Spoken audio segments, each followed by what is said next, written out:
तो यार hello everyone, स्वागत है आप सभी लोगों का हमारे इस क्वेश्चन नंबर 27 में, जो कि सीबीएसई 2010 का एक पीवाईक्यू है। ठीक है, ये भी एक रेलिवेंट सवाल है। बट यार इस क्वेश्चन को करने से पहले एक चीज़ दिखा देता हूँ तुम लोगों को मैं। ठीक है, तो यार वो चीज़ है ये। देखो यार, मैं तुम लोगों से कह कह के परेशान हो गया यार, थक गया कि भाई चैनल सब्सक्राइब कर दो, तुम्हें रेलिवेंट क्वेश्चंस मिलेंगे, इंपॉर्टेंट क्वेश्चंस मिलेंगे। बट यार तुम मेरी बात समझते ही नहीं हो, सुनते ही नहीं हो। तो यार ये चीज़ बहुत गलत है। अगर आप एक पढ़े लिखे व्यक्ति हैं, ठीक है ना, तो आपके अंदर कुछ मोरल वैल्यूज़ भी होनी चाहिए। और वो मोरल वैल्यूज़ यार ये हैं कि अगर तुम्हें कहीं से कुछ अच्छी जानकारी मिल रही है, कुछ अच्छा सीखने को मिल रहा है, तो भाई उसका रेस्पॉन्स तुम्हें देना है। तुम्हारी ड्यूटी है कि उसको अपना रेस्पॉन्स दो। अगर तुम कहीं ऑफलाइन कोचिंग पढ़ते हो तो तब तक तुम उनके कंटेंट को एक्सेस नहीं कर सकते जब तक तुम कुछ पे नहीं करोगे। ठीक है, without any payment you can't access their content. ठीक है, लेकिन यार तुम हमारे चैनल पर आते हो, अच्छे सवाल देखते हो, पीवाईक्यूज देखते हो और यार बिना चैनल सब्सक्राइब करे चले जाते हो। तो यार ये चीज़ बहुत गलत है। तो यार मेरा तुमसे कहना यही है कि पढ़ाई लिखाई के साथ साथ तुम्हारे अंदर कुछ ऐसी भी वैल्यूज़ होनी चाहिए कि यार अगर तुम्हें कहीं से अच्छी जानकारी मिल रही है, कुछ अच्छा सीखने को मिल रहा है, तो यार उसकी भी तो मदद करो, उसे भी तो अपने फॉर्म में कोई ना कोई रेस्पॉन्स दो। तो यार प्लीज़ चैनल सब्सक्राइब जरूर करना, बिना चैनल सब्सक्राइब करे मत जाना। तुम्हारा ज़्यादा समय वेस्ट ना हो, इसलिए मैंने तुम्हें ये डेटा दिखा दिया। तुम देख सकते हो कि नॉट सब्सक्राइब करने वाले कितने व्यूअर्स हैं और सब्सक्राइब करने वाले कितने व्यूअर्स हैं। तो यार ये डेटा सब्सक्राइब्ड वाला ज़्यादा होना चाहिए, नॉट सब्सक्राइब्ड वाला कम होना चाहिए। अगर ऐसा हुआ तो मैं आगे आने वाले वीडियोस में वो डेटा भी शेयर करूँगा। तो यार ये बात तुम खुद से सोचना। और यार यही नहीं है कि तुम हमारे चैनल पर पहली बार आए हो, तुम यही वीडियो देख रहे हो। इससे पहले हम बहुत वीडियोस डाल चुके हैं 10th क्लास के पीवाईक्यूज। ये हमारा 27th वीडियो है। इससे पहले 26 वीडियोस आ चुके हैं और सारे के सारे बोर्ड में आए हुए पीवाईक्यूज हैं। सारे रेलिवेंट क्वेश्चन हैं, सारे इंपॉर्टेंट क्वेश्चन हैं। वो क्वेश्चन है जो तुम्हारे मार्क्स इंक्रीज कर सकते हैं, बूस्ट कर सकते हैं। तो यार भाई प्लीज़ बिना चैनल सब्सक्राइब करे बिल्कुल भी मत जाना। तुम्हारा ज़्यादा समय वेस्ट ना हो, इसलिए चलते हैं सवाल पर।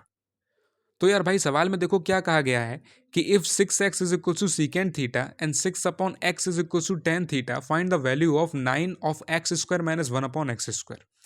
अब देखो इस सवाल का अगर तुम सॉल्यूशन देखते हो आर एस अग्रवाल में या फिर किसी अदर बुक में, तो वो लोग इसको पता है किस तरह से सॉल्व करते हैं। ये 6x is equal to secant theta को वो लोग इक्वेशन 1 बोल देते हैं और 6 upon x is equal to tan theta को वो लोग इक्वेशन 2 बोल देते हैं। और फिर क्या कहते हैं कि फर्स्ट और सेकंड इक्वेशन को ऐड करो, फिर बोलते हैं फर्स्ट एंड सेकंड इक्वेशन को सब्ट्रैक्ट करो, फिर बोलते हैं कि इनके करस्पॉन्डिंग टर्म्स को मल्टीप्लाई करो, फिर जो इक्वेशन आए उसकी मदद से 9 of x square minus 1 upon x square निकालो। लेकिन भाई बुक में लिखा हुआ रटा रटाया माल तुम्हें नहीं समझना है, तुम्हें नहीं याद करना है। क्यों? क्योंकि मैं ये क्वेश्चन तुम्हें करवाऊंगा फॉर्मूला से, जो फॉर्मूलाज ट्रिग्नोमेट्री के 10th क्लास में होते हैं, जो एनसीईआरटी में दिए गए हैं, और जिन फॉर्मूलाज पर मैंने अपना फर्स्ट वीडियो बनाया भी था ट्रिग्नोमेट्री की स्पेशल सीरीज का। वो फॉर्मूला तुम जाकर के हमारे चैनल पर भी देख सकते हो या फिर खुद से एनसीईआरटी से भी पढ़ सकते हो। बात समझ में आई? देखो, जो फॉर्मूलाज तुमने याद करे हैं थोड़ा पहले सुन लो, फिर सवाल सॉल्व करेंगे कि सवाल सिंपल है।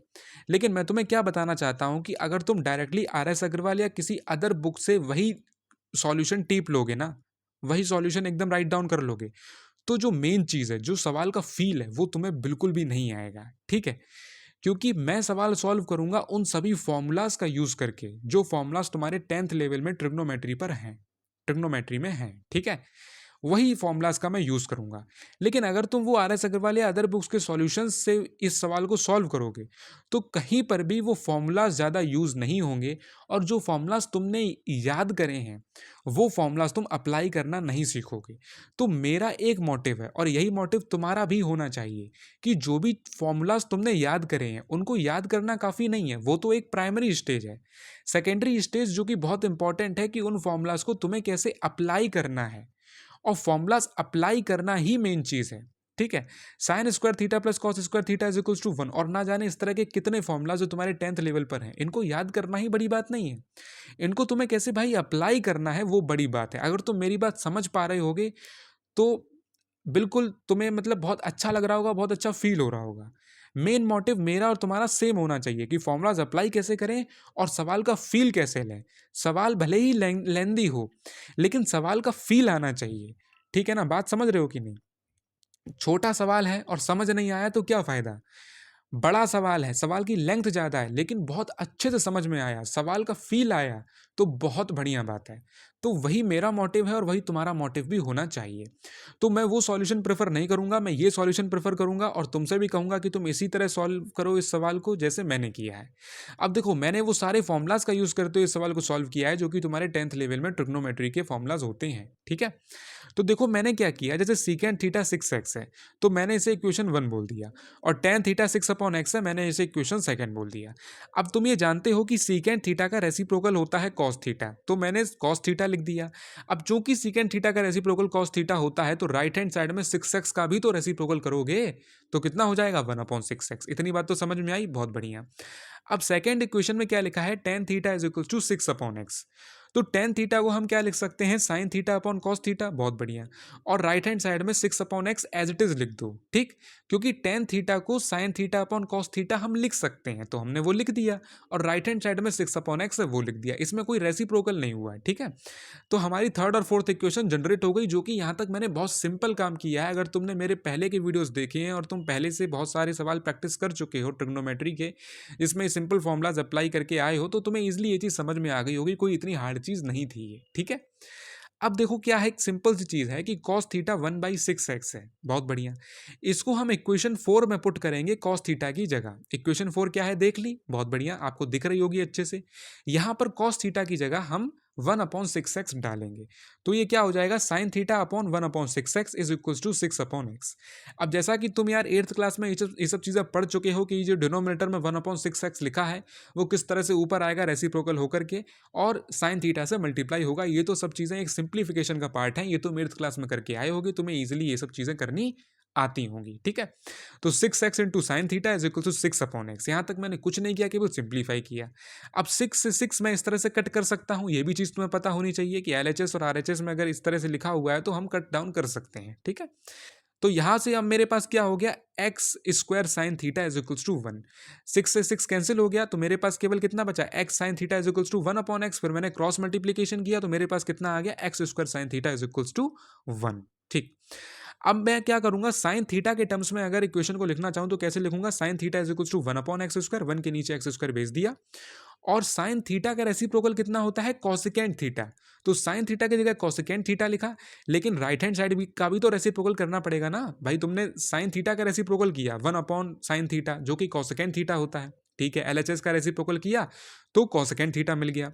तो राइट हैंड साइड का भी तो रेसिप्रोकल करना पड़ेगा भाई, जो भी चीज़ें होती हैं रेसिप्रोकल हो, चाहे स्क्वायरिंग हो, चाहे स्क्वायर रूट हो, LHS RHS में दोनों में करना पड़ता है। ऐसा नहीं है कि स्क्वायरिंग कर रहे हो तो केवल LHS में कर रहे हो, नहीं, कहते नहीं है स्क्वायरिंग बोथ साइड्स, मतलब LHS RHS दोनों में स्क्वायरिंग करो। ऐसे ही दोनों का रेसिप्रोकल करो, साइन थीटा का रेसिप्रोकल करोगे तो 1/sin थीटा किसके इक्वल होता है, कोसेकेंट थीटा के, ठीक है। तो कोसेकेंट थीटा आ गया, और फिर 1/x² का भी तो रेसिप्रोकल करोगे तो कितना हो गया, x², ठीक है। बच्चों वाला काम है, मैं इतना डीप में इसलिए बता रहा हूँ कि कुछ लोग ऐसे हैं जिन्हें थोड़ी प्रॉब्लम आती है, जो अच्छे से पहले नहीं पढ़ पाए, तो उन्हें भी समझ में आ जाए, ठीक है।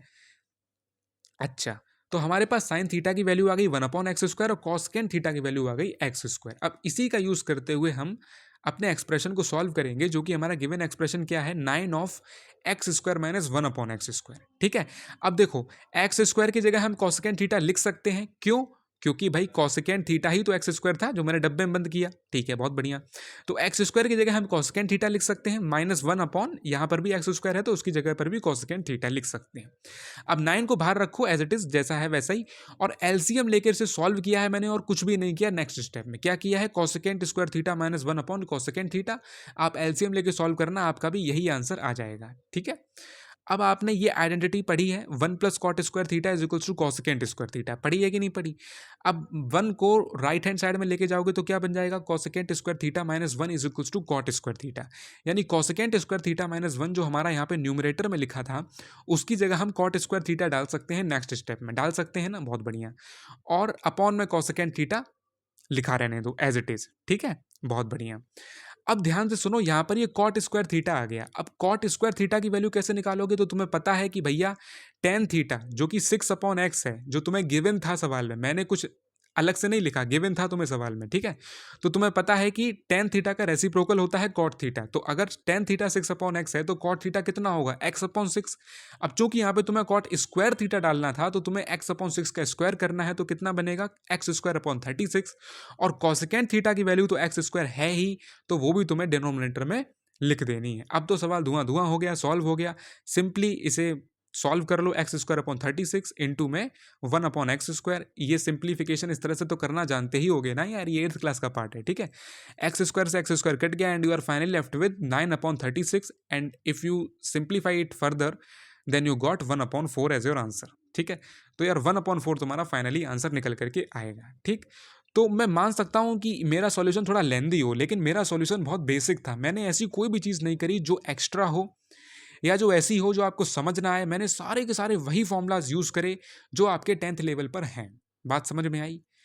बात समझ में आई कि नहीं? और मैंने उन फॉर्मूलाज को अप्लाई करना आपको सिखाया कि भाई फॉर्मूलाज याद करना सिंपल काम है, या इतना बड़ा काम नहीं है, या इतना ज़रूरी काम नहीं है, हम ऐसे बोल सकते हैं। लेकिन फॉर्मूलाज को अप्लाई करना भाई बहुत इंपॉर्टेंट काम है। तो जो फॉर्मूलाज आपने याद करे हैं उन्हें अप्लाई कब करोगे? इस समय अप्लाई करोगे। उन्हें अप्लाई करने का कोई अलग से समय नहीं आएगा, टीचर नहीं बोलेगा कि अप्लाई करो, तुम्हें खुद से ऐसे सवालों में अपने याद करे गए फॉर्मूलाज को अप्लाई करना है। और वो मैंने अप्लाई करना तुम्हें सिखाया, सवाल का फील दिया।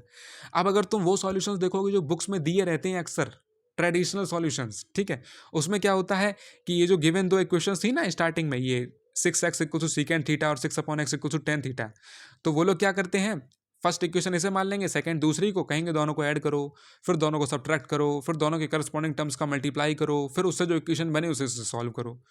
तो वो जो मेथड्स हैं, मैं ये नहीं कह रहा वो गलत हैं, अगर आपको वो समझ आ रहे हैं तो उन्हें प्रेफर करो, बट उसमें आप फॉर्मूलाज जो आपने याद करे हैं उन्हें अप्लाई करना नहीं सीख पाओगे। तो मेन चीज़ क्या है, फॉर्मूलाज जो आपने याद करे हैं उन्हें आप अप्लाई कैसे कर पाओ, उन्हें अप्लाई करना आपको सीखना है। तो वो अप्लाई करने वाली जो मेथड है, जो अप्लाई करने वाला एक हम बोलेंगे आर्ट है, art of applying the formula, वो आप कुछ इस तरह के मेथड में सीख पाओगे, ठीक है। जो art of applying the formula है वो आप अगर इस मेथड से सवाल सॉल्व करोगे तो आप डेफिनेटली सीख जाओगे, और वही मैं आपको सिखाना चाहता हूँ, ठीक है। आपको इधर उधर नहीं भटकना, जो फॉर्मूलाज आपने याद करे हैं उन्हीं की मदद से आपको अपना सवाल सॉल्व करना है। बात समझ में आई? और ईजिली आप आंसर निकाल लोगे 1/4, कुछ भी नहीं था, ये सवाल बहुत सिंपल था। अगर आपने सब अच्छे से फॉर्मूलाज याद कर रखे हैं तो बस उन्हें अप्लाई करना था, आगे बढ़ते जाना था, अप्लाई करना था, और ईजिली ये सवाल सॉल्व हो जाना था। तो मैं हमेशा कहता हूँ क्वेश्चन कितना लंबा जा रहा है इस पर फोकस बिल्कुल मत करो। फोकस करो कि तुम्हें क्वेश्चन का फील आना चाहिए, समझ रहे हो? क्वेश्चन में जो भी तुमने फॉर्मूलाज याद कर रखे हैं वो फॉर्मूलाज अप्लाई करना आना चाहिए। बात समझ रहे हो? सवाल शॉर्ट हो गया इसके पीछे कभी मत भागो, सवाल कितना भी लंबा हो तुम्हें समझ आना चाहिए, ठीक है। और जिस मेथड से तुम्हें समझ आया वही मेन चीज़ है। बात समझ में आई? और फॉर्मूलाज अप्लाई हो उस सवाल में, वैसा सवाल होना चाहिए, ठीक है। तो यार ऐसे ही वीडियोज़ हम डालते रहते हैं, और भाई सवाल अच्छे से देख लो। और यार अगर सवाल अच्छे से देख लिया हो तो ये भी अच्छे से देख लो भाई, सब्सक्राइब्ड वाली जो लाइन है इसको आपको बढ़ाना है और नॉट सब्सक्राइब्ड वाली लाइन को भाई कम करना है। तो यार आपको क्वालिटी एजुकेशन मिल रही है, बढ़िया एजुकेशन मिल रही है, तो यार प्लीज़ भाई बिना चैनल सब्सक्राइब करे मत जाना, और वीडियो को भाई ज़्यादा से ज़्यादा शेयर भी करना, जिससे आपके और दोस्त या और लोगों को पता चल पाए और मेरी भी हेल्प हो। और आप सब्सक्राइब करोगे तो आपकी तो डेफिनेटली हेल्प होगी ही, नोटिफिकेशन आएगा नई वीडियो का और आप इजीली वो वीडियो वॉच कर सकते हो। चैनल पर और भी वीडियो पड़े हैं, आप उन्हें भी देख सकते हो। और भाई प्लीज़ सब्सक्राइब जरूर कर देना, ठीक है। और मिलते हैं आपसे क्वेश्चन नंबर 28 में एक नई PYQ के साथ में। तब तक के लिए वीडियो देखने के लिए बहुत बहुत धन्यवाद। Thank you very much. धन्यवाद।